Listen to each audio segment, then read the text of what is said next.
अस्सलामु अलैकुम व रहमतुल्लाहि व बरकातुहू। अल्हम्दुलिल्लाह अल्हम्दुलिल्लाहि रब्बिल आलमीन वस्सलातु वस्सलामु अला सय्यिदिल अंबिया'i वल मुरसलीन व अला आलिहि व असहाबिहि अजमाइन। अम्मा बाद वक़ाल अल्लाहु तआला फिल क़ुरआनिल मजीद फ़अऊज़ु बिल्लाहि मिनश शैतानिर रजीम बिस्मिल्लाहिर रहमानिर रहीम। इन्नश शैतान लकुम अदुव्वुन फत्तख़िज़ूहु अदुव्वा। आमन्तु बिल्लाहि सदक़ल्लाहुल अलियुल अज़ीम। वक़ाल अल्लाहु तआला फ़ी शानि हबीबिहिल करीम इन्नल्लाहा व मलाइकतहु युसल्लूना अलन नबिय्यि या अय्युहल्लज़ीना आमनू सल्लु अलैहि व सल्लिमू तस्लीमा। अल्लाहुम्मा सल्ली अला सय्यिदिना मुहम्मद मआदिन जूदी वल करम व अला आलिहि व बारिक व सल्लिम। सलातो व सलामन अलैका या रसूल अल्लाह सल्लल्लाहु तआला अलैहि व आलिहि व सहबिहि व सल्लम। खानखाए महबूब औलिया में आने वाले तमाम मुरीद और मुतक़ीद अल्लाह ताला हमारा यहाँ ना कबूल फरमाए। हमारा मकसद सिर्फ और सिर्फ अल्लाह ताला की रज़ा है। खुद भी और लोगों को भी अल्लाह उसके रसूल की इताअत की तरफ बुलाना है। इस नीयत के साथ हम यहाँ हाजिर होते हैं ताकि हमारा निस्बत जो है आखिरत से मजबूत हो जाए। ये फिक्र हमारे दिल दिमाग में पैदा हो जाए कि हर चीज का हिसाब किताब अल्लाह ताला की बारगाह में हमें देना है। कुरान में अल्लाह ताला ने फरमाया राय के दाने का भी हिसाब होगा। यानी हमारा मकसद सिर्फ और सिर्फ अल्लाह की रजा और खानखाए महबूब औलिया में आने वाले तमाम मुरीद का मुतक़ीद का ज़ाहिर और बातिनी इस्लाह। आज ये जमादुल सानी का मुबारक महीना, बल्कि यूं कहो तो भी अच्छा रहेगा कि ये महीना हज़रत अबू बकर सिद्दीक़ रज़ी अल्लाह ताला अन्हु का महीना है। इंशाअल्लाह हम हर साल की तरह इस साल भी हज़रत अबू बकर सिद्दीक़ रज़ी अल्लाह ताला का उर्स मुबारक बड़े अक़ीदत मोहब्बत के साथ आने वाले इतवार को मनाएंगे, क्योंकि उसी दिन को आपके यौम विसाल की तारीख आ रही है 22 जमादुल सानी। इसलिए हमने अगले इतवार का वो प्रोग्राम इंशाअल्लाह और थोड़ा सा जल्दी भी शुरू करेंगे और कुछ बातें अक़ीदे के मुताल्लिक़ भी हम इंशाअल्लाह उर्स से मुबारक के तहत सीखेंगे, क्योंकि हमारी खानखा में तसव्वुफ और तरीक़त के साथ साथ यौम बुज़ुर्गान दीन की यौम हो, सहाबा की यौम हो, अहले बैत की यौम हो, मनाते हैं। तो आज का उन्वान है अल्लाह की पनाह में आओ शैतान मरदूद से। ये आज का टॉपिक है, क्योंकि जब भी तसव्वुफ के बाब को मैंने पढ़ा तो अकाबिर औलिया इकराम ने जहां अपने मलफूजात का जिक्र किया और तसव्वुफ के बारे में बताया। तसव्वुफ क्या है? तसव्वुफ सूफी उस शख्स को कहते हैं जिसका जाहिर भी पाक हो, जिसका बातिन भी पाक हो, जिसके अखलाक, आदात, मिजाज वो अखलाक हमीदा का हो, यानी अखलाक हमीदा अच्छी अखलाक, अच्छी आदात का वो मालिक हो, और अखलाक रजीला यानी गंदी आदतें, गंदी मिजाज उसके अंदर से जाए। इसको कहते हैं तस्किया, तस्फिया, जिसकी वजह से आपके जाहिर और बातिन पाक और साफ हो जाए। इसी का नाम तसव्वुफ है और इसी को सूफी कहा जाता है।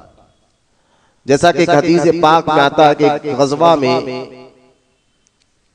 दो सहाबी शहीद हुए और जब उनकी जिस्म मुबारक को हुजूर अलैहिस्सलाम के सामने लाया गया, सरकार मदीना अलैहिस्सलाम ने इरशाद फरमाया, इब्ने अकासिर ने इस हदीस को लिखा है अपनी किताब इब्ने अकासिर, फरमाते हैं कि हुजूर अलैहिस्सलाम ने इरशाद फरमाया कि ये दोनों सहाबा जो जंग में शहीद हुए इनको एक ही कब्र में दफन करो। क्यों? क्योंकि ये सूफी थे। ये हदीस का लफ्ज़ है, सूफी थे। तो क्योंकि असहाब सुफ़ा में से वो लोग थे, इसलिए सरकार अलैहिस्सलाम ने उनको सूफी कहा। तो तसव्वुफ सूफी जो हमारा मकसद होता है कि हमारे ज़ाहिर और बातिन, अखलाक और आदत और मिजाज जो यूं समझिए कि कुरान हदीस के मुताबिक हो जाए और दिल लगाकर बंदा अल्लाह की इबादत करने वाला बन जाए, दिल लगाकर अल्लाह को राजी करने वाला बन जाए। यही मकसद था हर वली का, यही मकसद था हर खानखा का कि बंदे को अल्लाह वाला बना दिया जाए। लिहाजा इसलिए उन अल्लाह वालों की दुआओं में अल्लाह ताला ने ऐसा जरा बद से बदतर भी आप सामने आया तो अल्लाह ने उनकी दुआओं की बरकत से उनके अंदर से गंदी आदतों को निकालकर अच्छी आदतों को दाखिल फरमाया। तो सूफिया इकराम क्या है, बुजुर्गान दीन जो है कि नजर रखते हैं कि बंदा किन किन जरियों से भटकता है, क्योंकि जिन जरियों की वजह से हमारी आदत खराब हो सकते हैं, हमारे अखलाक और मिजाज और अकीदा, इसलिए कुरान और अहादीस में से सख्ती से मना किया गया कि जालिमों की सोबत में मत बैठो, बदमज़हबों की सोबत में मत बैठो, क्योंकि सोबत का भी असर होता है। जहां तरबियत का असर होता है, सोबत का भी बड़ा असर होता है। तो खैर सूफिया इकराम ने अपनी तसव्वुफ की किताब में जहां बहुत सी बातें कही, बंदा के अंदर बिगाड़ कब पैदा होती है और उसका सुधार का तरीका क्या है, जहां इन बातों का जिक्र किया है, तो हर सूफी ने अपने मलफूजात में जो है एक चीज का जिक्र किया है, वो है शैतान का। यानी एक बाप बाना है तसव्वुफ की किताबों में, एक न्यू सब्जेक्ट जो है अपनी किताबों में बांधा है, और वो सब्जेक्ट का नाम था शैतान के शर से अल्लाह की पनाह में आ जाओ। तो लिहाजा सूफिया इकराम बुजुर्गान दीन रहमतुल्लाहि ताला अलैह भी जो है अपनी खानखा में इस पर बयान करते थे। आज इल्ला माशाअल्लाह हो हाल ही हो गया है, इस पर बात नहीं हो रही है। शैतान के बारे में, इब्लीस के बारे में बताना चाहिए मुकर्रिर को, खतीब हजरात को, क्योंकि कुरान पाक में अल्लाह ताला ने फरमाया, ऐ ईमान वालो शैतान के नक्शे कदम पर मत चलो। जब कुरान में अल्लाह ताला ने फरमा दिया कि शैतान के नक्शे कदम पर मत चलो, फिर आगे अल्लाह ताला ने फरमाया क्योंकि ये तुम्हें बेहयाई और बुरे काम में लगा देगा। और कुरान पाक की एक और आयत में अल्लाह ताला ने इरशाद फरमाया, जो भी आयत मैंने पढ़ी है कि बेशक शैतान तुम्हारा दुश्मन है। अब इससे बढ़कर क्या होना, जिसमें रब कह रहा है, अल्लाह ताला कह रहा है, इन्न शैतान लकुम, यकीनन शैतान तुम्हारा दुश्मन है। हम क्या करें मौला, अदुव्वुन फत्तखिज़ूहु व अदुव्वा, यानी तुम भी उसको दुश्मन रखो। ये कुरान पाक की आयत है। शैतान इब्लीस का नाम सुनकर हमारे जहनों में बुरी बुरी शक्लें आ जाते हैं। इससे मुराद वो नहीं है जो हमारे जहनों में ख्यालात में बुरी शक्ल आ जाते हैं कि देखिए बुरी शक्लें आना जो फिल्म ड्रामों के जरिए बना दिया गया माज़अल्लाह, वो नहीं है, बल्कि वो शैतान क्या है जो तुम्हें अल्लाह की तरफ जाने से रोकता है। क्योंकि कुरान में और भी आयत है जिसमें शैतान का जिक्र अल्लाह ताला ने किया कि वो सिरातल मुस्तकीम पर बैठा है, उस रास्ते पर बैठा है, सिरातल मुस्तकीम पर, जो रास्ता अल्लाह तक जाता है उसी रास्ते पर बैठकर वो लोगों को भटकाता है और लोगों के वसवसे डालता है, ख्यालात डालता है और बहुत से हरकतें करता है। तो अल्लाह ताला ने कुरान में फरमाया, ऐ ईमान वालों शैतान तुम्हारा दुश्मन है, तुम भी उसको अपना दुश्मन रखो। लिहाजा आज इब्लीस और शैतान के बारे में थोड़ी जानकारी लाजिम है भाई। जो आपका दुश्मन है जो आपको मारता है या आपको खौफ है कि ये खत्म कर देगा, तो हम उसकी जानकारी मुकम्मल रखते हैं कि वो कहाँ रहता है, क्या करता है, ताकतवर है या कमजोर है, सारी डिटेल हम रखते हैं ताकि उससे हमें कोई नुकसान ना पहुंचे, तो बचने के जरिए बना लेते हैं। तो बताइए जो शैतान कुरान पाक में अल्लाह ताला फरमाया कि तुम्हारा खुला दुश्मन है, तो हमने उससे बचने के क्या जरिया बनाए। लिहाजा इब्लीस के बारे में कुरान और हदीस में बड़ी डिटेल के साथ जिक्र है। और सूफिया इकराम खास तौर पर अपने मुरीद और मुतक़ीद को जो है तालीम, जो अल्लाह की राह में चलता है, अल्लाह को राजी करने के लिए रास्ते पे चलता है, वो सूफिया इकराम खास तौर पर जो है उनको भी इब्लीस के मकरो फरेब यानी शैतान के मकरो फरेब से आगाह करते और बताते कि वो क्या करता है और आपको कैसे बचना है। आज हमारा उन्वान यही है। इब्लीस के बारे में लगातार 2 जुमा से बयान चल रहा है अल्लाह का फजल और उसकी अता से। 2 जुमा है, 2 जुमे में हमने पूरी डिटेल के साथ बयान की कि उसकी पैदाइश कैसा हुई, वो फरिश्तों का कैसा सरदार था और फिर वो किस तरह मलून हुआ, मरदूद हुआ, लानती हुआ, फिर अल्लाह से क्या क्या चैलेंज करने लगा और क्या क्या बातें करने लगा। ये सारी बातें हमारी जो है 2 जुमा के बयान में मौजूद है। थोड़ा आज हम थोड़ा उसके हटकर बात करेंगे। टॉपिक एक है लेकिन बातें कुछ अलग सुनने में मिलेंगी इंशाअल्लाह। हजरत अबू लैस अस्सूफी रहमतुल्लाहि ताला अलैह, अब सुनिए इब्लीस के बारे में सूफिया इकराम क्या कहते हैं। अबू लैस अस्सूफी रहमतुल्लाहि ताला अलैह फरमाते हैं कि इंसान के यानी अहले ईमान के 4 दुश्मन है। कितने? 4 दुश्मन है जिसके साथ जिहाद करना हर मुसलमान पर जरूरी है। ये 4 दुश्मन कौन है जिसके साथ जिहाद करना सूफिया इकराम कह रहे कि हर मुसलमान पर लाजिम है, जरूरी है।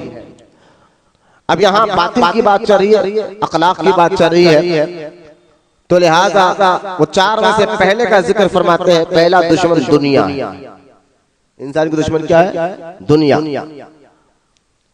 क्योंकि कुरान पाक में अल्लाह ताला ने इरशाद फरमाया फला तगुर्रन्नकुमुल हयातुद दुनिया, कि तुम्हें दुनिया की जिंदगी यानी उसकी ज़ेबो ज़ीनत आसाइश धोखे में मुब्तला ना करे। अब सवाल यह है कि दुनिया से दुश्मनी और दुनिया हमारे मुसलमान की खास और अहले ईमान की दुश्मन है, तो फिर हमें दुनिया में भेजा क्यों गया? वसवसे डालने वाला अभी जहन में डाल सकता है कि हम आए क्यों फिर दुनिया में। तो भाई यहाँ दुनिया से मुराद ये नहीं है, असल दुनिया से मतलब समझना चाहिए। यहाँ उस दुनिया का जिक्र हो रहा है कि जो शख्स दुनिया में रहकर अल्लाह को भूल जाए और सिर्फ आखिरत को भूल जाए, रब को भूल जाए, हिसाब किताब को भूल जाए और सिर्फ खाना पीना सोना कमाने पर लग जाए, उसको कोई मतलब ही नहीं है ना अल्लाह से, ना रसूल से, ना दीन से, ना कुरान से। उसको कहते हैं दुनिया। और उनकी मोहब्बत में मुब्तला होने वाले के बारे में अल्लाह ताला कुरान में फरमाता है खबरदार दुनिया की मोहब्बत में मुब्तला मत हो जाओ, वरना दुनिया की दौलत मोहब्बत में मुब्तला होने वाला हमेशा धोखे में, क्योंकि दुनिया तुम्हें धोखे में मुब्तला कर देती है। देखिए सूफिया इकराम बुजुर्गान दीन रहमतुल्लाहि ताला अलैह फरमाते हैं कि इसको यूं समझो कि एक समंदर में कश्ती है और उस कश्ती में तुम सवार हो और अगर कश्ती में छेद पड़ जाए, गड़ा पड़ जाए, तो क्या होगा? फिर पानी अंदर आएगा, कश्ती डूब जाएगी। कहा इसी तरह वो कश्ती तुम हो, समंदर दुनिया है, तो दुनिया में ऐसे रहो जैसे समंदर पर कश्ती गुजरती है। दुनिया में ऐसे रहो जैसा समंदर पर कश्ती गुजरती है, यानी जो जरूरत की चीजें इस्तेमाल करो जो अल्लाह उसके रसूल ने हुक्म दिया है, कश्ती गुजरती है। और उसके अंदर अगर तुम उसकी मोहब्बत में डूब जाओगे, जिस तरह अगर कश्ती में छेद या सुराख पड़ जाए तो कश्ती डूब जाती है, अगर दुनिया की मोहब्बत में बंदा डूब जाए तो वो अल्लाह को भूल जाता है, रसूल को भूल जाता है, आखिरत को भूल जाता है, और फिर ऐसा शख्स को दुनियादार कहा जाता है। दुनिया की मोहब्बत से पता, दुनिया में रहना खाना पीने से मना नहीं है, खाओ लेकिन हलाल खाओ, दूसरे लफ्जों में यूं समझिए कि एक बंदा मस्जिद में बैठा हुआ है और जो है नमाज पढ़ लगा है, जिक्र कर रहा है, दिल में नीयत ये है कि मेरा पड़ोसी मुझे देख ले, मेरा दोस्त मुझे देख ले, मेरा रिश्तेदार मुझे देख ले। यानी मस्जिद में बैठकर इसके दिल दिमाग में ख्याल है, यानी मैं मस्जिद में आया हूं तो अल्लाह के लिए नहीं, बल्कि लोग मुझे देख कर कहे कि नमाजी है, जिक्र करता है, अल्लाह की इबादत करता है, दिल में नियत अल्लाह ना करेगी हो तो मस्जिद में बैठकर भी दुनियादार है, मस्जिद में बैठकर भी वो दुनियादार है। और एक बंदा कारोबार कर रहा है, तिजारत कर रहा है, लेकिन धोखा नहीं दे रहा, किसी को गलत बात नहीं कर रहा है, यानी ईमानदारी के साथ अल्लाह की रज़ा के लिए जो है बेऐब चीजें बेच रहा है, बगैर कसम खाए बेच रहा है, अल्लाह को राजी करने के लिए बिल्कुल अदल इंसाफ से कारोबार कर रहा है तो मार्केट में बैठा हुआ, लेकिन वो दुनियादार नहीं, अल्लाह वाला। तो समझिए आसान लफ्जों में दुनिया के मुताल्लिक जो है आपको समझाया और बताया जा रहा है। कुछ बच्चे पीछे जा रहे, देखो छोटे बच्चे कहीं जा रहे, देखो दुरूद शरीफ पढ़िए, अल्लाहुम्मा सल्ली अला सय्यिदना मुहम्मद मअदिल जुद वल करम व अला आलिहि व बारिक व सल्लिम सलातु व सलाम अलैका या रसूलल्लाह सल्लल्लाहु तआला अलैहि वसल्लम। लिहाजा आप तवज्जो फरमाए क्या क्या आसान कर क्योंकि बुजुर्गान दीन फरमाया कि चार दुश्मन है तुम्हारे, पहले दुनिया, यानी दुनिया की मोहब्बत तुम्हारे अंदर ना, और ये तुम्हें अगर आएगी तो कुरान की आयत में बता दिया कि तुम्हें तबाह और बर्बाद कर देगी। एक हारून रशीद का वाक़या गालिबन है, हारून रशीद का कि वो एक बार दरिया दजला या दरिया में जा रहा था तो उसके दिल में ख्याल आया कि यार ये तो दरिया भी है ना, मेरे इलाके में बहती है। तो लिहाजा उसने उस बादशाह हारून रशीद ने एक मर्तबा दरिया दजला को देखकर कहा कि ए दरिया तू नाज कर और मेरा अदब कर, क्योंकि मेरे इलाके में तू बहती है, यानी मेरी जो बादशाहत है इसमें तू बहती है, लिहाजा मैं इस इलाके का बादशाह हूँ, लिहाजा तू मेरा अदब कर और तू मेरे से मोहब्बत कर। अचानक रिवायत में आता है कि दरिया में भंवर सा पैदा हुआ, तूफान सा और पैदा हुआ और हारून रशीद के हाथ में यूं समझिए कि उस दरिया ने पानी ने एक चीज उगला, यानी अंदर से फेंका तो हाथ में हारून रशीद के पास हीरे जवाहरात का एक प्याला हाथ में आया अंदर से, जिसके अंदर क्या रखे हुए थे, यानी सोने कीमती के हीरे जवाहरात थे हाथ में। हारून रशीद ने वो हाथ में देख के बड़ा खुश हुआ कि एक मेरे कहने पर, यानी मेरा अदब कर, मेरी इज्जत कर, मैं तेरा बादशाह हूँ, मेरे उसमें तू बहती है, ये कहने पर पानी ने, दरिया ने जो है अंदर से एक प्याला फेंका, उस प्याले में हीरे है, मोती है, यानी उस दौर के दौलत है। खुश हुआ तो उस वक्त फिर गैब से आवाज आई, बादशाह खुश तो हो रहे हो प्याले को देखकर, लेकिन प्याले के अंदर की चीज को तो देख लिया, प्याले को भी गौर करो, उस प्याले को भी गौर करो वो क्या है। जब बादशाह ने उस प्याले पर गौर करा तो वो एक इंसान की खोपड़ी थी, प्याला नहीं था, क्या था, इंसान की खोपड़ी थी, खोपड़ी।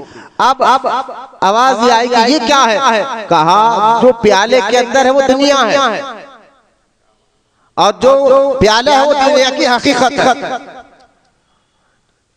कहा नाज मत करो, तकब्बुर मत करो, हकीकत तुम्हारी यही होने वाली है।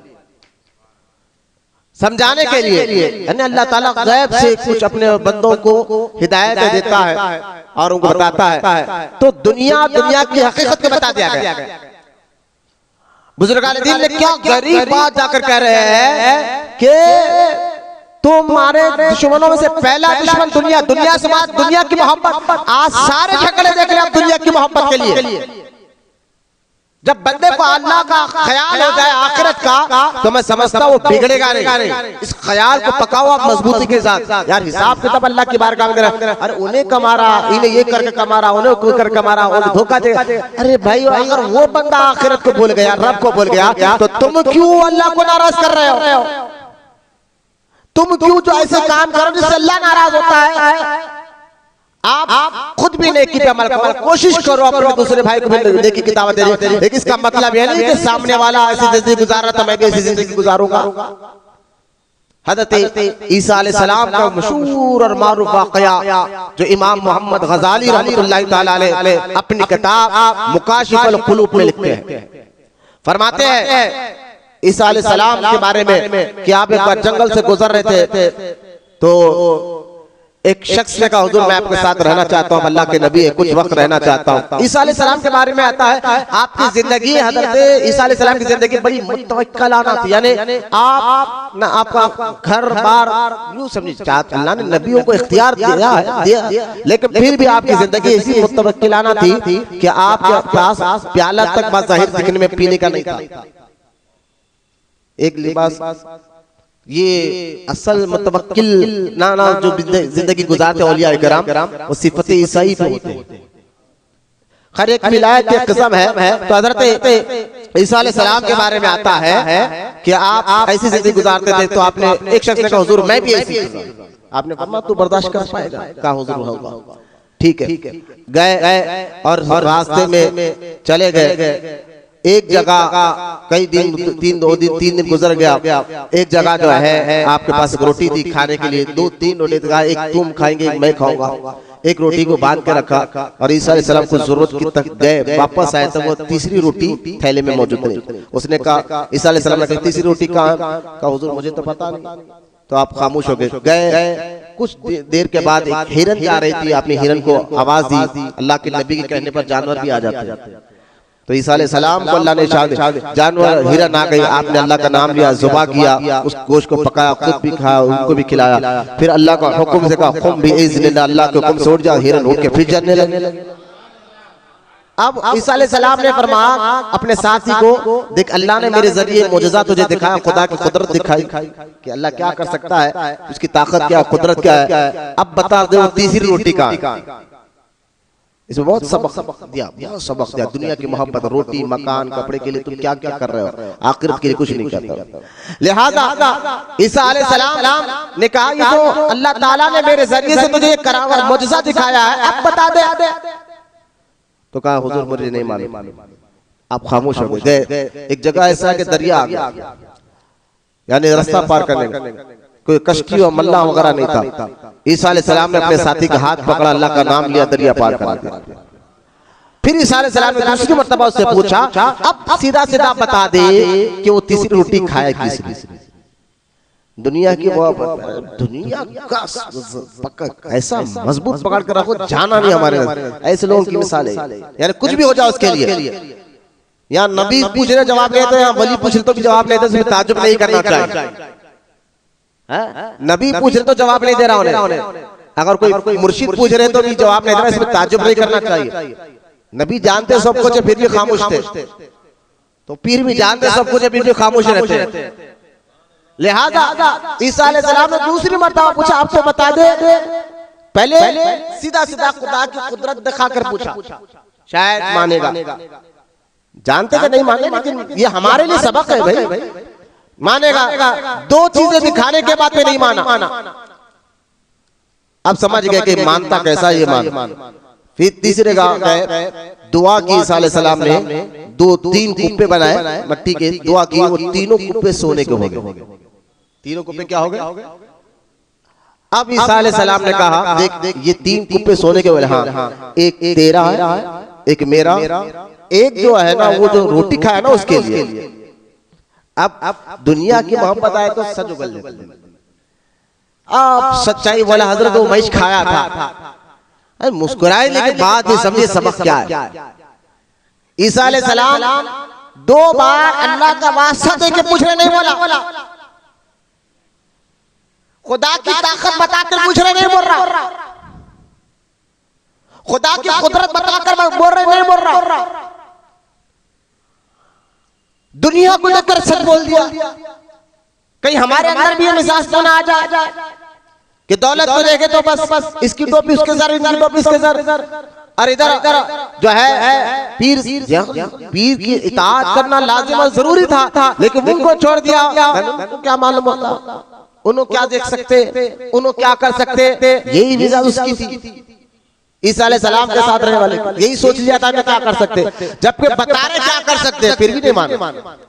तो अल्लाह भी जिसको हिदायत देता है ना वही लोग, अल्लाह हमें हमारे दिलों को हिदायत देता है, हमारे दिलों को अपनी तरफ फेर ले। अल्लाह हमारे दिलों से तकब्बुर को, अकड़ को निकाल दे और इखलास अता फरमाए। लिहाजा हज़रत ईसा अलैहिस्सलाम ने कहा मैं जानता था अल्लाह की अता से तू ही खाया है, लिहाजा ये तीनों कुपों की मुझे जरूरत नहीं है, तू ले ले। और उसको तन्हा मत छोड़ के अब मेरे तू साथ रहने के काबिल नहीं है, दुनिया की मोहब्बत तो मेरे साथ रहने के काबिल नहीं है। हज़रत ईसा अलैहिस्सलाम वहां से गुजरे और कुछ ही देर में वहां उसी वो अकेला था और तीनों कुप्पे सोने के। अब ले जाऊं कैसा मार्केट में, यानी बाहर जंगल का इलाका था तो शहर में कैसे जाऊं ये सोच रहा है। अचानक चंद यूं समझे कि डाकू आ गए उसी जंगल में और उसने देखा एक आदमी और इतना सोना खबीर था कि इसको मार देते तो इन्हें फौरन कॉम्प्रोमाइज कर लिया। कहने लगा कि भाई आप मुझे मारो मत, अपन आधा आधा सब मिलकर बांट लें। खुश हो गए उन लोग, ये तो बहुत अच्छी बात है। तो लिहाजा पहले भूख लगी है, एक दो आदमी को क्या करो मार्केट पे जाओ खाने के लिए। वो दो आदमी खाना लाने गए, यहाँ तीन आदमी थे उसको मिला के, और तीनों आदमी आपस में बात कर रहे यार ये दोनों कहीं को इन लोग हाथ है कि अपन इसको मार देंगे, तीनों एक एक गुफा बांट लेंगे। तीनों खुश हो गए, ये बात तो सही है, उन्होंने हाथ है कि इन दोनों को मार देंगे, तीनों एक एक मारेंगे। और ये दोनों आपस में वहां मार्केट में बात कर रहे हैं कि हम इन तीनों को क्यों ले जाने दें, इसमें जहर मिला कर दे दो, खा कर मर जाएंगे, हम दोनों आधा आधा बांटेंगे। इधर खाने में जहर मिला कर गया और जैसे ये खाना लेकर पहुंचे इन्होंने बाद में के पहले उनको मार दिया, दोनों को मार्केट से खाना लाने को पहले मार दिया। और फिर खाना खा कर चलो हम तीनों एक एक गुफा ले लेंगे। जब तीनों ने खाना खाया वो तीनों भी मर गए। अब जंगल का इलाका था, उनकी लाशें उसी सोने के करीब रह के सड़ के गल गई, हड्डियां निकल गई। कई साल के बाद ईसा अलैहिस्सलाम का अपने खास साथी हवारियों के साथ वहां से गुजर हुआ, फिर से वही रास्ते से गुजर हुआ। तो ईसा अलैहिस्सलाम ने जब देखा आपके साथियों ने हवारियों ने पूछा हुजूर ये क्या है? फरमाया ये सोना देख रहे हो ना, हाँ ये दुनिया है, और ये जो लाशें देख रहे हो ये दुनिया की हकीकत है। बंदा अगर अपने जहन में ये फानी दुनिया की मोहब्बत खत्म करना चाहता है तो उसको मौत और आखिरत की फिक्र पैदा करनी होगी, तो ही वो बंदा सुधर सकता है, उसकी हरकतें सुधर सकती है, उसकी आदतें उसके मिजाज में फर्क आ सकता है। इसलिए मेरे आका सल्लल्लाहु ताला अलैहि व आलिहि व सहाबिहि वसल्लम ने इरशाद फरमाया था कि सुनो मुझे इस बात का खौफ नहीं कि मेरी दुनिया से जाने के बाद मेरी उम्मत जो है शिर्क करेगी, नहीं इसका खौफ नहीं है, वो नहीं करेगी, बल्कि मुझे इस बात का खौफ है वो दुनिया की मोहब्बत डूबते रहे। यकीनन आज देख ले आप सारे लड़ाई झगड़े आपस के दोस्तों के हो, भाइयों के हो, रिश्तेदारों से हो, हर एक का मामला देख ले दुनिया की मोहब्बत असर जड़ है, और जो है उसी की वजह से हमारे आदाब और अखलाक बिगड़ गए हैं। इसलिए मेरे आका सल्लल्लाहु ताला अलैहि वसल्लम ने इरशाद फरमाया तुम लोग अपने आप को सुधारना चाहते हो तो एक काम हमेशा याद रखना, दुनिया से नफरत रखो और मौत से मोहब्बत करो। दुनिया से नफरत रखो और दुनिया से मुराद क्या दुनिया है? फिर मैंने आपको बता दिया दुनिया का मतलब ये नहीं कि भाई हम कमाए नहीं, बीवी बच्चों को पाले नहीं, औलाद नहीं, वो तो इबादत है भाई, हलाल रोटी कमा कर माँ बाप को पालना, बच्चों को पालना, तो ये तो बीवी का हक है, बच्चों का ये तो इबादत है। जहाँ वो बातें चल रही है रब को भूलना, ये दुनिया का यानी अल्लाह को भूलने का मतलब यही है कि बंदा आखिरत को याद ना रखे, अल्लाह को याद ना रखे, जो चाहे करते रहे, चाहे सूद का मसला हो, शराब का मसला हो, धोखे का मसला हो, फरेब का मसला हो, सारे काम करते रहे, ये रब को भूलना। मेरे आका रहमत कौनैन फरमाते हैं अगर तुम दुनिया से नफरत और मौत से मोहब्बत करते रहोगे तो अल्लाह तुम्हें तरक्की देते रहेगा, तुम्हारी इज्जत बुलंद होती रहेगी। अगर जैसे ही तुम इसका उल्टा करोगे, मौत से नफरत और दुनिया से मोहब्बत करने लग जाओगे तो तुम जलील और रुस्वा होते रहोगे। आज यही देख लिया आप, इसका उल्टा हो गया ना, मौत का नाम लेने डर है, आप मुझे बताइए, हमारे साथ उठने बैठने वाले हजारों नौजवानों को आपने मैंने भी देखा होगा, उठने बैठने वाले दोस्तों को देखा होगा, उनके जनाजों में गए होंगे, उनके तदफीन में हमने शिरकत किया होगा, उनका जनाजे की नमाज पढ़ी होगी, वो खबर में अपने हाथों से उतारा होगा। बताइए उनकी क्या क्या ख्वाहिशात थी, उनके क्या क्या इरादे थे कि हम ये करेंगे, अभी ये वक्त हम ये करेंगे, अभी ये वक्त अभी हम ये करेंगे, क्या क्या इरादे, क्या क्या वक्त, क्या क्या टाइम उनके पास था। लेकिन पता है अचानक मौत आई, कब्र में चले गए। आज तो हाल ये हो गया कि ये सारी चीजें देखकर भी हमारे अंदर बदलाव नहीं आ रहा है। खाली मस्जिद में बैठे या बयान सुनते वक्त हाँ हाँ सुभान अल्लाह जी इंशाअल्लाह इंशाअल्लाह करे, बाहर निकलती खत्म वही काम, दुनिया के काम हो। नमाज भी पढ़े तो बड़ी सुस्ती से, काहली से, परेशानी से, डर से। अरे भाई ये शैतानी वसवसे है, अल्लाह की पनाह में आ जाओ और लिहाजा दुनिया की मोहब्बत को रिजेक्ट करो और निकाल कर जो है तुम अल्लाह को राजी करने वाले बन जाओ। इबादत में सुस्ती, काहली, हर काम में, अच्छे नेक काम में सुस्ती, काहली, और फिर पैसे की जहां बात आ जाए तो फजर से हम वहां बैठे रहेंगे। ये हमारा नफ्स, हमारी मिजाज, हमारी आदत हो गई है।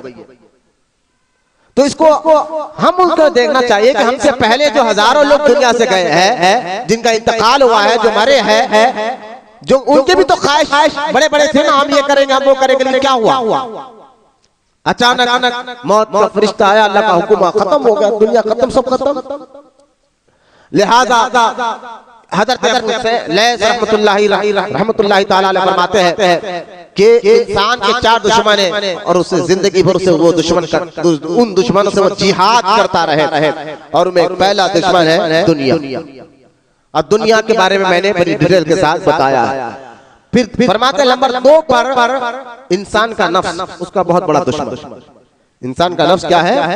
उसका सबसे बड़ा दुश्मन है। लिहाजा कुरान अहादीस पाक में आता है, हज़रत अब्दुल्लाह इब्न अब्बास रज़ी अल्लाह ताला अन्हु रिवायत करते हैं, हुजूर अकरम सल्लल्लाहु ताला अलैहि व आलिहि वसल्लम ने इरशाद फरमाया कि तेरे दुश्मनों में से सबसे ज्यादा दुश्मन तेरा वो नफ्स है जो तेरे दोनों पहलू के दरमियान है, और उससे मुराद नफ्स अम्मारा है। और कुरान में अल्लाह ताला ने सूरे यूसुफ में इरशाद फरमाया, अल्लाह ताला कुरान में वमा उबर्रिउ नफ्सी इन्न नफ्सा लअम्मारातुन बिस्सूइ इल्ला मा रहिमा रब्बी। ये आयत मुबारक का जिसमें अल्लाह ताला इरशाद फरमाता है कि मैं, यानी जिक्र कर रहा है अल्लाह ताला कि हजरत यूसुफ अलैहिस्सलाम के यहाँ भाइयों का जिक्र हो रहा है कि मैं अपने नफ्स से छुटकारा हासिल नहीं कर सकता, क्योंकि नफ्स बहुत ही ज्यादा बुराई का हुक्म देता है। अब बुजुर्गान दीन जो बारीकी से बारीकी को गौर करते हैं और बताते हैं कि हमारे अंदर सुधार क्यों नहीं आ रहा है, उसकी वजूहात क्या है, तो बताते हैं पहले दुनिया की मोहब्बत निकालो, दूसरा अपने नफ्स से, नफ्स की जो किस्में बुजुर्गान दीन ने बताया, नफ्स अम्मारा, नफ्स लुअम्मा, नफ्स मुतमइन्ना और भी है, लेकिन ये तीन को आसान कर बुजुर्गान दीन अपनी किताब में लिखा। और नफ्स अम्मारा हम किस पर है, हमारे अंदर जो मौजूद है, नफ्स अम्मारा है या नफ्स लुअम्मा है, नफ्स मुतमइन्ना है, आसान एक लफ्ज कर क्योंकि इस पर हमने कई बार अल्लाह का फजल है बयान किया है। अगर हमारे आदत हमेशा अल्लाह की नाफरमानी करने वाले है, गुनाह, झूठ, गीबत, चुगली, हर बुरे काम कर रहे थे, ये नफ्स अम्मारा हमेशा गलत काम करते रहते। और नफ्स लुअम्मा अगर जिस नफ्स को है वो जो गुनाह भी करे, नेकी भी करे, अच्छे काम भी करे, बुरे काम भी करे, इसको नफ्स लुअम्मा कहा जाता है। और नफ्स मुतमइन्ना वो जिनको अल्लाह गुनाहों से महफूज रखे, जैसा औलिया अल्लाह का नफ्स। तो खैर इस पर भी हमारी बात हो चुकी है, हम ज्यादा बात यहाँ पर इसको नहीं लेंगे। दुनिया तुम्हारी दुश्मन है, नफ्स, बल्कि नफ्स तो शैतान से भी बड़ा दुश्मन है। इसलिए हुजूर सल्लल्लाहु ताला अलैहि वसल्लम ने फरमाया हम जिहाद असगर से जिहाद अकबर की तरफ जा रहे हैं। सहाबा ने कहा या रसूलल्लाह सल्लल्लाहु तआला अलैहि वसल्लम, हम तो दुश्मनों से लड़े, अल्लाह के दुश्मनों से, उनसे लड़ने के बाद भी हम जो है जिहाद अकबर नहीं है। कहा नहीं, इससे बड़ा आप अपने नफ्स से लड़ना, ये जिहाद अकबर में से आता है। और ये नफ्स की बारे में बुजुर्गान दीन रहमतुल्लाहि ताला अलैह ने बहुत प्यारी बात कही। एक बात मुझे याद आ गई तो बताता चलूं। बनी इस्राइल के एक बुजुर्ग का वाकया है कि वो इतने बड़ा पादरी था ईसाई, और पादरी था लेकिन इतना मकबूल था अल्लाह की बारगाह में, जो दुआ करता कबूल हो जाता। लोग उससे मिलने जाते तो आने से पहले आने वाले का नाम, बाप का नाम बता देता और उनकी मुश्किलों को अल्लाह से कर हल कर देता। लेकिन था पादरी, ईमान नहीं लाया। तो या तो रिवायत है बनी इस्राइल का या इसी उम्मत का एक पादरी का वाकया है। लिहाजा एक आलिम दीन ने कहा ये तो लोगों को धोखा दे रहा है, इसकी वजह से लोग ईसाई बन रहे हैं, गए इसको कत्ल कर दे जाएंगे। हाथ में हथियार लिया, चले गए, दरवाजा खटखटाया, अंदर से पादरी ने आवाज दिया, ईसाई ने, पादरी ने, फादर ने आवाज दिया कि ए मौलाना साहब, आपका जो इरादा है पहले आप अपने पास से हथियार फेंके और अंदर आइए। पता दे कि उसको पता चल गया रूम के अंदर कि ये बाहर नहीं आया। आप गए, जाकर उसको कहा भाई तुझे पता कैसे चल जाता है? तो कहा हुजूर मैं ये मुकाम तक पहुंचाऊं ना, उसकी वजह है कि मैं अपनी नफ्स की नहीं सुनी। नफ्स जो बोलता है मैं उसका उल्टा करता। आज तक मैंने अपने नफ्स की नहीं सुनी, जो वो बोलता है मैं उसका उल्टा करता। तो अब वो आलिम दीन आरिफ भी थे, तो उन्होंने फौरन कहा अच्छा एक बात बताइए, आप अपने नफ्स को कहिए कि कलमा पढ़े। और जैसा उसने आंख बंद करा और आंख खोलकर फौरन कलमा पढ़ लिया। कहा हजरत मैंने नफ्स को कहा कलमा पढ़, उसने कहा नहीं पढ़ूंगा। तो मैं समझ गया मैं उल्टा करता हूँ ना इसका, फौरन मैंने कलमा पढ़ लिया। तो अपनी ख्वाहिशात जो अल्लाह उसके रसूल को नाराज करने वाली ख्वाहिशात और हरकतें है ना, इसलिए इब्लीस के बारे में आता है। इब्लीस को भाई, इब्लीस से पहले उसका नाम अज़ाज़िल था, फरिश्तों का उस्ताद था, नेक शरीफ सब कुछ था। वो इतनी इबादत करा था इब्लीस, 600 करोड़ बरस एक रिवायत में आता है, एक रिवायत में आता है उसके इब्लीस अल्लाह को इतने सजदे करा है, अगर उसके सजदों को जमीन पर मापा जाए तो जमीन बस नहीं होगी। इतने सजदे उसने अल्लाह को किया है, तो उसको वो कैसे भटका? अगर हम कोई काम गलत कर लेते तो भाई शैतान भटका दिया ना, लेकिन इब्लीस को किसने भटकाया? तो रिवायत में आता है कि इब्लीस को भटकाने वाला नफ्स था। नफ्स जो हमारे अंदर है ना, गलत ख्वाहिशात पैदा कराता है। तो नफ्स हमारे अंदर गलत ख्याल डाले, उसको छुटकारा करना और अल्लाह के राजी करने वाला काम करना, नफ्स के खिलाफ काम करना, अल्लाह ताला उससे राजी हो जाता है।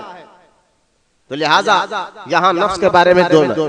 तीसरा दुश्मन फरमाया, तीसरा दुश्मन तुम्हारा वो जिन शैतान है। अब देखो शैतान का नंबर तीसरे नंबर पर आ रहा है, जो हमारा उन्वान है। पहला दुनिया की मोहब्बत जिससे आदमी बिगाड़ पैदा करता है, दूसरा नफ्स जिससे आदमी बिगड़ता है, तीसरा जो है इन्न शैतान लकुम अदुव्वुन फत्तखिज़ूहु अदुव्वा, कि बेशक शैतान तुम्हारा दुश्मन है, तुम भी उसको अपना दुश्मन समझो, जो आयत मैंने पढ़ी है। अब फ़िक़हुल लैस रहमतुल्लाहि तआला अलैह फरमाते हैं कि शैतान से भी तुम्हारा हर वक्त दुश्मन है, उससे जिहाद करना है।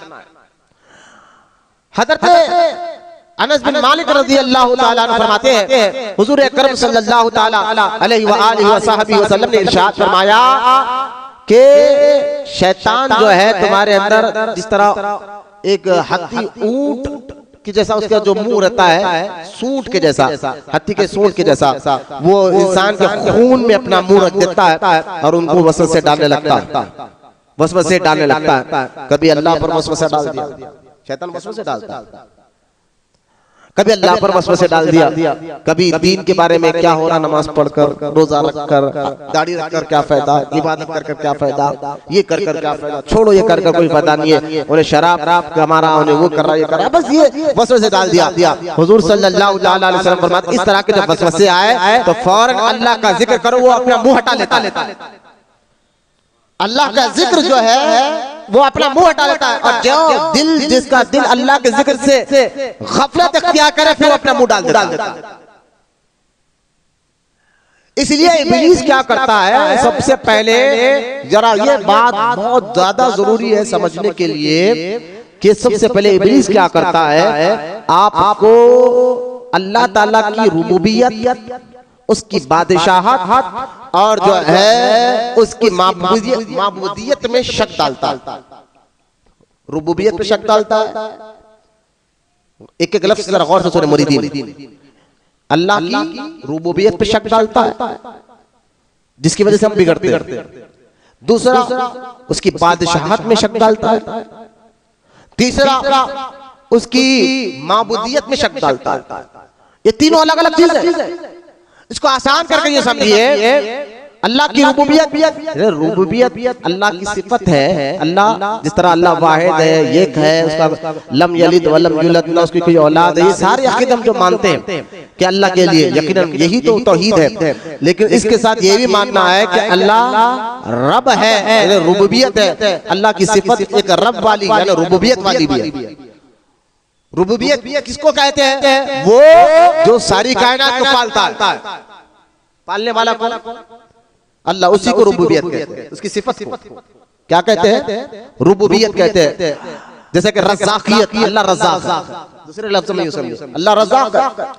तो लिहाजा शैतान का पहला वसवसा अल्लाह की रुबूबियत में हमें रहने डालता है, क्योंकि उसने वादा किया ना अल्लाह से कि या अल्लाह मुझे क़यामत तक मोहल्लत दे। अल्लाह ने कहा इजाजत है, मोहल्लत दे दी। कहा दूसरा, मैं तेरे बंदों को, तेरे पास आने वाले बंदों को भटकाऊंगा, सिरातल मुस्तकीम पर बैठूंगा, जो सीधा रास्ता है। अल्लाह ने कहा ये भी इजाजत है, बैठ जाओ। लिहाजा वो बैठकर अब सबसे पहले क्या करता है, उन्हें अल्लाह के बारे में शक पैदा करता है, उसकी रुबूबियत के बारे में। आप कहेंगे मौलाना, अल्लाह की रुबूबियत में अगर बंदा इब्लीस हमारे जहन को खराब कर दे, शक डाल दे, तो हम कैसे बिगड़ते हैं? यही तो आपको समझना है। मैं अभी इसको खोल कर बताऊंगा तो आप बताएंगे हाँ इस वजह से हम बिगड़ रहे हैं। अल्लाह की रुबूबियत में शक कैसे डालता है इब्लीस, शैतान कैसे डालता है? क्योंकि कुरान कहता है ये दुश्मन है तुम्हारा, इसको दुश्मन समझो। ये अल्लाह कुरान में कह रहा है, किस्सा कहानी, ये माज़अल्लाह टाइम पास की बातें नहीं हो रही है, कुरान कह रहा है। कुरान की जहां आयत आ जाए उस पर गौर से सुनना, समझना और अमल करने का हुक्म है। कुरान कह रहा है कि तुम्हारा दुश्मन है, तुम उसको दुश्मन समझो। तो सबसे पहला काम वो क्या करता है? अल्लाह की रुबूबियत में शक डालता है। मतलब क्या है कि मैंने कहा रुबूबियत वो जो पालनहार है सारी कायनात, और मैं वो कैसे पालता है, कैसे खिलाता है। मैंने एक वाकया सुनाया था शान रज़्ज़ाक़ियत के मुतालिक, सुलेमान अलैहिस्सलाम का वाकया। इससे अंदाजा करें वो कैसा रज़्ज़ाक़ है, रुबूबियत वो कैसा पालनहार है, कहां वो किसको कैसे कैसे रिज़्क़ अता फरमाता है। क्योंकि रिज़्क़ देने ये अल्लाह ने अपने ज़िम्मे करम कर लिया।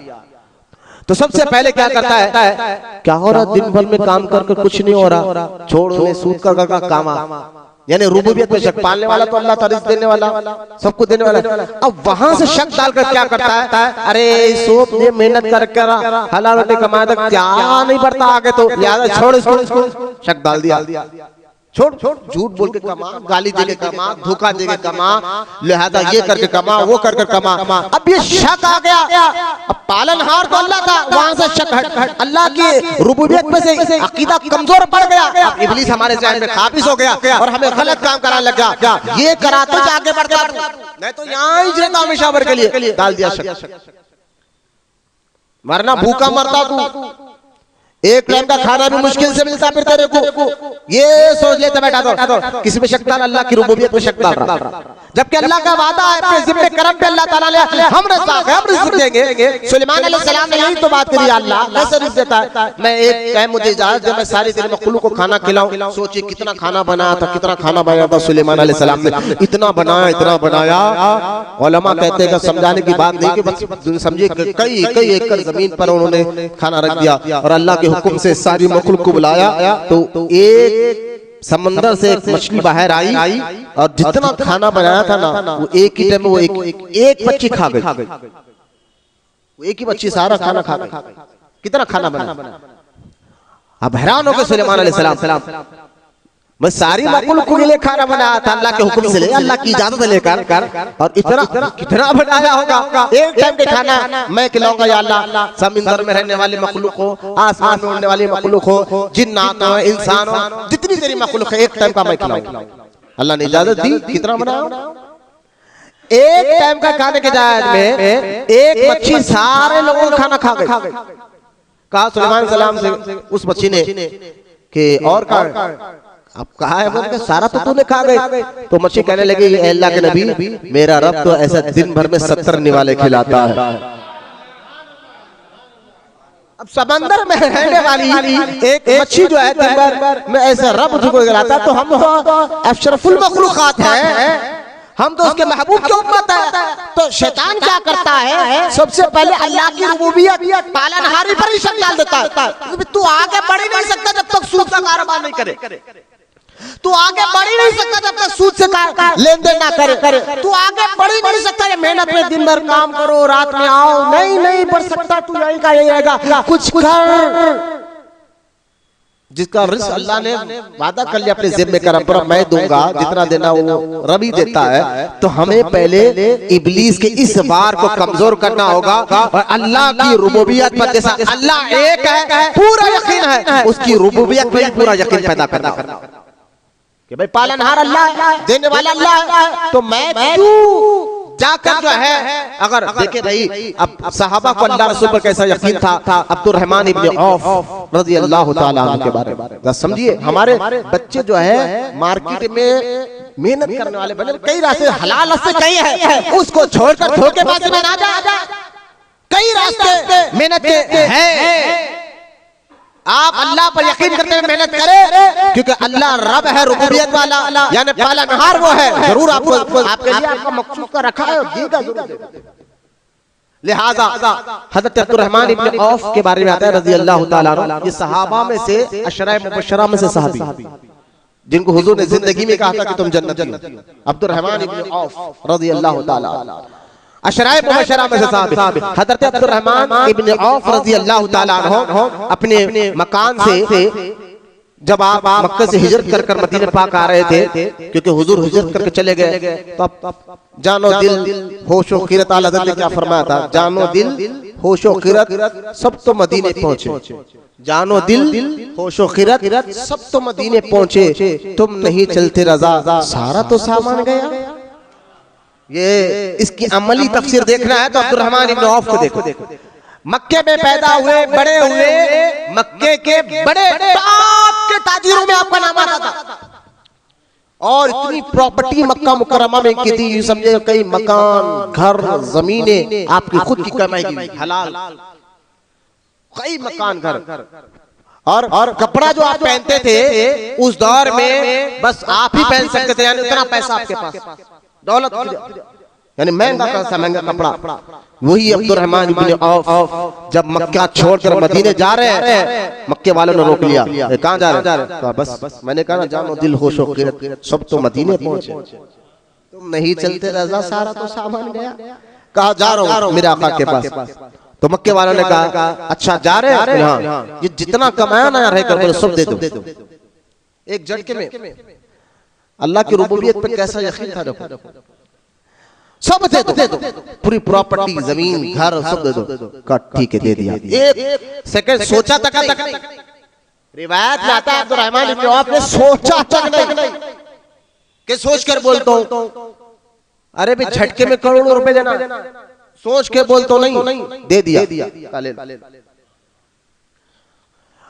अब ले के वाले हैरान हो गए, यार ऐसा भी बंदा है, कोई ऐसा भी शख्स है जो एक झटके में सारा पैसा दे दे, सारी दौलत दे दे। दीवाने को सारा जहां देखता है, दीवाना खुदा जाने कहां देखता है। कैसा जाम पिलाया था अल्लाह की मोहब्बत का मेरे आका ने सहाबा को, और क्या मिजाज दी अल्लाह ताला ने हुजूर के मुकद्दस सहाबा के जरिए क़यामत तक के आने वाले मुसलमानों को कि तुम अपनी मिजाज अल्लाह रसूल पर ऐसा पैदा करो, फिर आगे देखो होता। अब्दुर्रहमान इब्न औफ रज़ी अल्लाह ताला अन्हु सारी दौलत दे दी, फिर जाने लगे। मक्के वालों ने हैरान हो गए, एक सेकंड के सोचा तक नहीं, ये मेरे एक कल बोलता हूँ, ठहरे रुक के बोलता हूँ, दियो नको दियो या रात के बाद भाग दो, सब ले लो। कहा ठीक है जा रहे ना, बोला ये आपके पैर में जो भारी जूता है ना ये भी छोड़ो, ये भी दे दो। फौरन उतार दिया। अब करोड़ रुपए की दौलत दे सोचे तो जूता लेके आया, उतार दिया, फिर जाने लगे। कहा देखिए ये आपके सर में जो भारी किस्म का कपड़ा बना हुआ है ना, बोले हाँ ये भी उतार कर, वो कपड़ा भी निकाल के बस एक पैर लगे पर पहुंचे मदीना पाक। सरकार ने इस्तकबाल किया, सीने से लगाया और उनके लिए दुआएं दी। और जब वो बाहर निकले कुछ सहाबा आपस में आकर कहने लगे यार अब्दुर्रहमान बड़ा बुरा किया तेरे साथ, तो तेरे साथ तो मक्के के मुशरिकीन ने बड़ा बुरा किया, सारी दौलत ले ली, पैर का चप्पल जूता तक ले लिया, सर का इमामा तक ले लिया, सब कुछ ले लिया और सब कुछ लेकर तुझे ऐसा छोड़ा। तू तो एक वक्त था कि तेरा नाम ताजिरों में टॉप की लिस्ट में आता था, आज तेरा हाल ये है, कुछ नहीं रहा, कुछ बाकी नहीं रहा। अब्दुर्रहमान इब्न औफ के चेहरे पे ना गम है, ना तकलीफ है, ना दिल में गम, ना चेहरे पे गम, बल्कि हशाश बशाश खुश है और अपने साथियों से कह रहे हैं गम मत करो, खाली ये बताओ कि यहाँ मार्केट कहाँ लगती है। ये जज्बा हमारे अंदर होना चाहिए, मार्केट कहाँ लगती है बताओ। जब अल्लाह की रुबूबियत पे यकीन कर बंदा मार्केट में जाए ना तो जरूर मिलता है, समझो बात। बस यहीं डाल के हमें कमजोर कर दिया इब्लीस ने। लिहाजा हज़रत अब्दुर्रहमान इब्न औफ को बता गया मार्केट लगती है, आप फिर से पहले से ज्यादा कमा कर बता। बल्कि रिवायत में आता है अब्दुर्रहमान इब्न औफ रज़ियल्लाहु ताला अन्हु की वफात के बाद उनके बच्चों में जब आपकी विरासत तकसीम हुई तो एक कोड़ाड़ी लाकर सोने को तोड़ना पड़ा और आपस में तकसीम करना पड़ा। यानी कितना वहां सब छोड़ कर आए थे, फिर बाद में कितना अल्लाह ने नवाजा। तो भाई अल्लाह की रुबूबियत, आप मार्केट में बैठो ना, आप किसी के माल पर, किसी की दौलत पर, हराम जरिए पर क्यों नजर रख के बैठो हो? अल्लाह पर नजर रखो, उसकी रुबूबियत पर यकीन पैदा करो, फिर अल्लाह जरिए से बना देता है। तो इब्लीस क्या करता है, सबसे पहले हमारे जहन में अल्लाह की रुबूबियत पर शक डाल देता है। छोड़ अल्लाह अल्लाह करते बैठा तो कुछ भी नहीं होता, लिहाजा से ये कर दे, ये छोड़ दे, वो छोड़ दे। इस डर की वजह से बंदा गलत काम करने लगता है। अगर इसको ये अल्लाह की रुबूबियत पे यकीन पैदा हो जाए इंशाअल्लाह अल्लाह हम सबको अमल की तौफीक अता फरमाए। और मैंने दूसरा क्या कहा, इब्लीस जो है दूसरा वार क्या करता है, अल्लाह की बादशाहत पर शक डाल देता है। इस पर बादशाहत पर, रब सारी कायनात का बादशाह अल्लाह, सारी कायनात। अच्छा बादशाह से मुराद वो राजा महाराजा, आज का सीएम पीएम नहीं, ऐसा नहीं। आज के पीएम की भी वहाँ हुकूमत चलती है जहाँ उसका इलाका है, जहाँ उसका मुल्क है। सीएम का अपने स्टेट पे हुकूमत चलती है, लेकिन इन पीएम और सीएम की हुकूमत भी जो है इंसान के जिस्मों पर चलती है, दिलों पर नहीं। ये भी ज़ाहिर रखिए आप। लेकिन अल्लाह वो है कि सारी कायनात, हर मखलूक, हर चीज पर रब की बादशाह ऐसा चलती है। जाहिर में भी उसी का तसर्रुफ है, बातिन में भी उसी का तसर्रुफ है।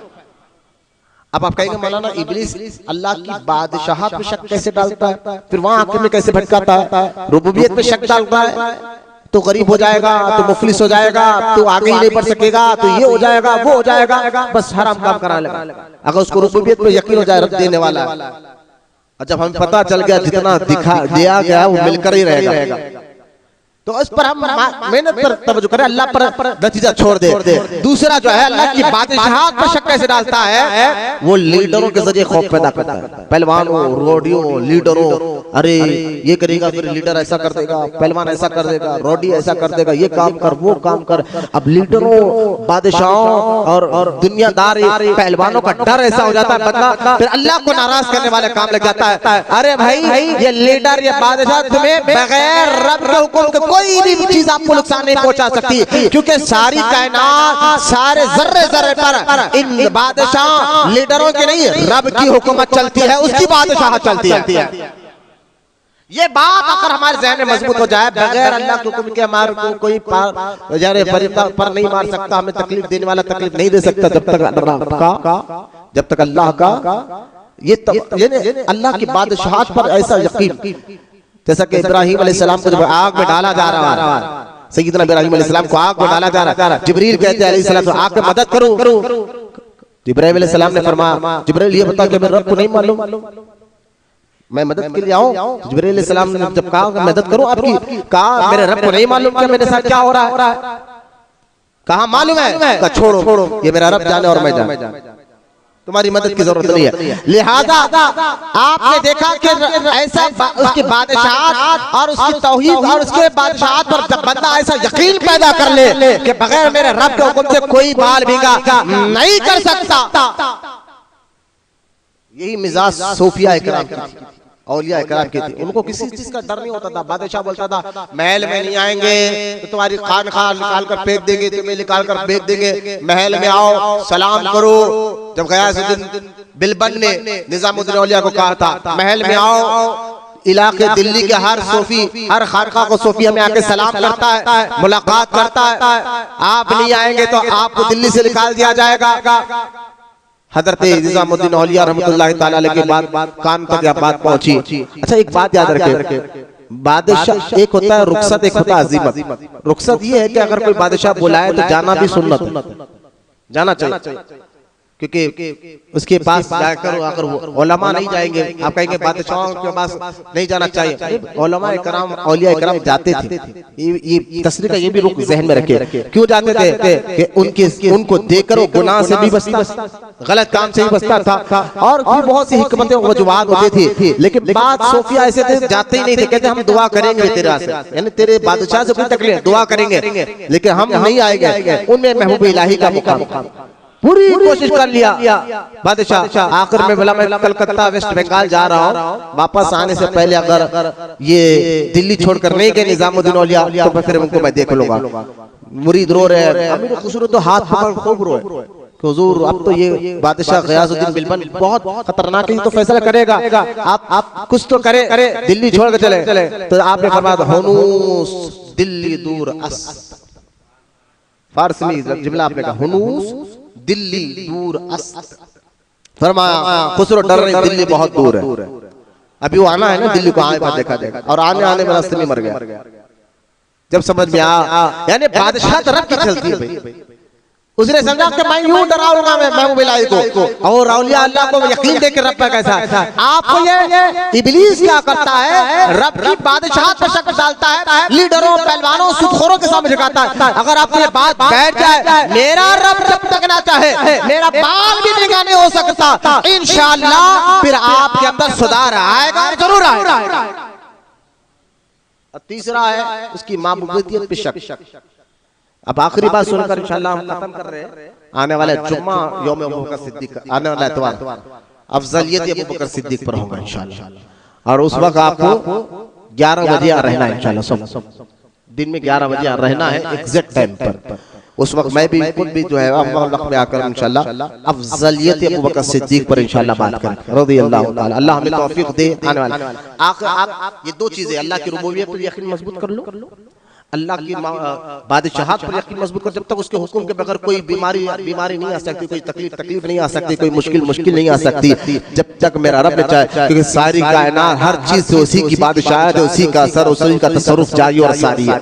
ये बात आपको समझ में आ जाए तो लिहाजा अगर तकलीफ आ रही है, रब की क्या मर्जी है भाई, सब्र कर, लेकिन उसकी बादशाहत पर यकीन कर। ये दो चीजें। आखिरी उसकी माबूदियत पे शक, अल्लाह है उसकी इबादत क्या फायदा, अब शक कैसे डाल सकते, इबादत करके क्या फायदा हो रहा है, कुछ बदला, नमाज पढ़ के क्या फायदा हो रहा है, रोजा रख कर क्या फायदा हो रहा है। देखो नमाज नहीं पढ़ रहा, रोजा नहीं रख रहा तो बिल्डिंग तू क्या कर रहा, यहाँ शक डालता है, उसके माबूदियत में शक डालता है। जब ये ख्याल आ जाए तो फौरन अल्लाह की पनाह में आ जाए। अच्छा अल्लाह की पनाह में आना है ना, तो आप ये तीन चीजें, अल्लाह तीनों, अल्लाह की रुबूबियत, बादशाहत और माबूदियत पे हमारा यकीन मजबूत हो जाए तो इंशाअल्लाह सुधार हमारे अंदर आ जाए। हमारे अंदर क्या कई चीजें हमारे अंदर जो है अगर नहीं आए तो फिर बिगाड़ कैसे पैदा होगा, जरा ये भी सुन लीजिए आप। बिगाड़ के बारे में एक बात बताकर इंशाअल्लाह हम जिक्र पढ़ लेंगे। वक्त करीब आ गया जो है नमाज का ही वक्त करीब आ गया तो जरा जिक्र पढ़ लेंगे।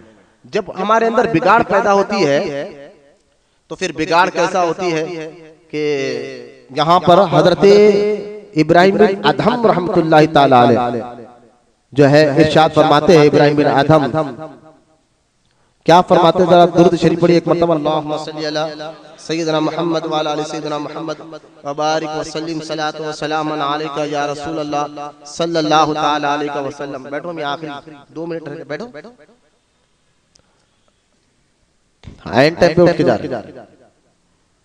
इब्राहिम बिन अदम पर मुझसे आपसे पूछा गया तो आपने फरमाया हुजूर हम दुआ करते हैं लेकिन हमारी दुआ क्यों कबूल नहीं होती। बसरा के लोगों ने पूछा था इब्राहिम बिन अदम कौन है? ये ख्वाजा गरीब नवाज के दादा पीर है। ख्वाजा गरीब नवाज के पीर के पीर के पीर दादा पीर है ख्वाजा गरीब नवाज। उनसे जब पूछा गया, जबकि लोगों ने आगे कहा सवाल भी कैसा किया हुजूर, जबकि कुरान में अल्लाह कहता है तुम मुझसे दुआ मांगो मैं तुम्हारी दुआ कबूल करता हूं, लेकिन दुआ करते कबूल नहीं होती, उसकी वजह क्या है? तो आपने फरमाया नंबर 1, आपने फरमाया नंबर 1 तुम अल्लाह ताला की तौहीद पर तो ईमान लाए लेकिन हक का ईमान अदा नहीं करते। अल्लाह को तो मान रहे एक है लेकिन हक क्या था उसके तकाजे अदा करते, उसके अभी मैंने बताया रुबूबियत पे यकीन करते, उसके बादशाहत पे यकीन करते, उसकी माबूदियत पे यकीन करते, उसकी तमाम सिफातों में यकीन करते, सिर्फ एक मानना नहीं उसकी तमाम चीजों का हक अदा करते। लिहाजा हज़रत इब्राहिम बिन अदम नतीजे से गुजरता हूं, आपने कहा तुम अल्लाह ताला की तौहीद पर ईमान लाए हो लेकिन हक अदा नहीं करते, हक ईमान अदा नहीं करते। दूसरा, कुरान करीम पढ़ते हो और उसके अहकाम के मुताबिक अमल नहीं होने देते, उसके अहकाम के मुताबिक अमल नहीं करते। तीसरा, हुजूर सल्लल्लाहु अलैहि वसल्लम की मोहब्बत का दावा करते हो लेकिन उनकी सुन्नत के मुताबिक अमल नहीं करते। चौथा, तुम शैतान की दुश्मनी जुबान से इजहार करते हो लेकिन अमल में उसकी इताअत पूरी कर रहे हो, हरकतें उसकी तरह अमल उसकी इबादत करते हो। पांचवा, तुमने जन्नत में दाखिल होने का दावा किया है लेकिन उसके लिए अमल कुछ नहीं करते हो। छठवा, तुम दोज़ख की आग से नजात की दुआएं तो करते हो लेकिन अपने आप को उसमें फेंक रहे हो, हरकतें ऐसी कर रहे हो। और सातवां, तुम जुबान से ये कहते हो कि मौत का आना हक है, अटल हकीकत है, लेकिन उसके लिए तैयारी कुछ नहीं करते हो, उसके लिए तैयारी कुछ नहीं करते हो। आठवां, तुम अपने भाइयों की ऐब जोई में मशगूल रहते हो और अपने गिरेबा में झांक कर नहीं देखते, दूसरों का ऐब तो तलाश करते रहो लेकिन अपने गिरेबा में झांक कर नहीं देखते। और फरमाया नौवां, तुम अपने परवरदिगार की नेमतें खाते हो लेकिन उसका शुक्र अदा नहीं करते। और फरमाया 10वां, तुम अपने मुर्दों को दफन करते हो लेकिन उनसे इबरत कुछ हासिल नहीं करते। ये तुम्हारे अंदर खराबियात क्या दुआ कबूल होगी। लिहाजा इब्लीस से पनाह में आना है तो बस अहादीस में आया कि अल्लाह का जिक्र करो। दूसरा, अऊज़ु बिल्लाहि मिनश शैतानिर रजीम पढ़ो। और तीसरा, अल्लाह ने अपने पनाह के जरिए औलिया अल्लाह को बनाया। जो अल्लाह वालों की सोहबत में आ जाता है वो इब्लीस के शर से महफूज हो जाता है। इब्लीस जो हमारे दिखता नहीं लेकिन हमारे दिल दिमाग में वसवसे डालने वाला है, उसके शर से पनाह मांगना है तो हमें जिक्र इलाही की कसरत करना होगा। उसके शर से अल्लाह के पनाह में आना है तो अल्लाह वालों की सोहबत में आना होगा, क्योंकि ये अल्लाह वालों के दरबार ये अल्लाह के पनाह के जरिए है। जो इन अल्लाह वालों के करीब आ जाता है वो अल्लाह की पनाह में आ जाता है। अल्लाह हम सबको कहने सुनने से ज्यादा अमल की तौफीक अता फरमाए।